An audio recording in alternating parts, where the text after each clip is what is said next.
Earlier you mentioned the methodology of Human Rights Watch and how very careful you are about fact-checking and going underground before you do your reports and you publish your reports and you distribute them. Recently there's been cases of using misinformation or non-fact-checked pieces of news, particularly for conservative agendas. How does Human Rights Watch deal with that issue of misinformation or the using of actual true facts, but with a particular political agenda? Like, if you could tell us something about how you go about doing that. Having said that, you know, the reputation of Human Rights Watch rests on its reliability and accuracy. This is an issue that is of deep concern to us. And there are different ways in which this kind of information circulates. An example is sometimes there are videos that circulate that show, for instance, a very graphic depiction of violence.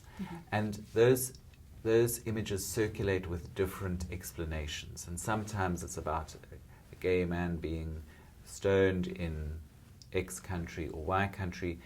And then they're picked up, and you know, often we don't know what's being depicted in that video. So one has to be very careful in terms of the kind of circulation of ideas.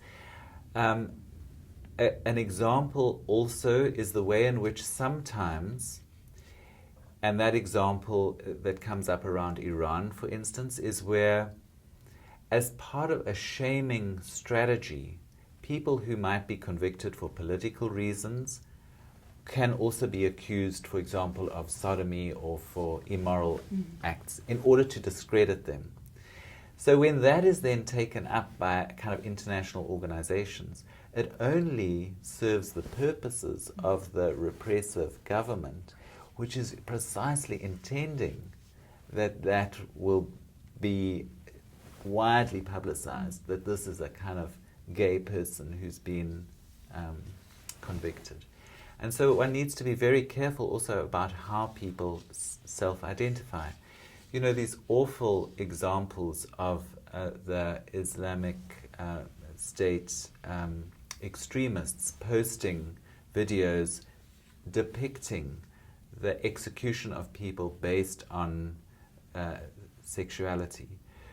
We don't know in most cases how the people self-identify, and you need to be respectful of who, I mean, whatever the circumstances, what is happening is of course shocking and appalling and atrocious, but one needs to be careful not to simply just latch onto it as a fact because it's presented in that way.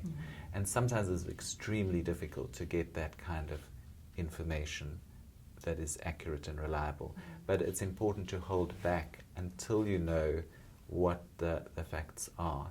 And then I think you're alluding to another aspect, which is, in a sense, the other side of the coin of the political use of homophobia, where a good track record on LGBT rights is used as a way of sort of papering over other human rights abuses. That that it can be used in a particular way to say, well, we're good on LGBT rights, so it's a kind of easy win when there are other human rights abuses that are then ignored because the LGBT rights are highlighted as being exemplary.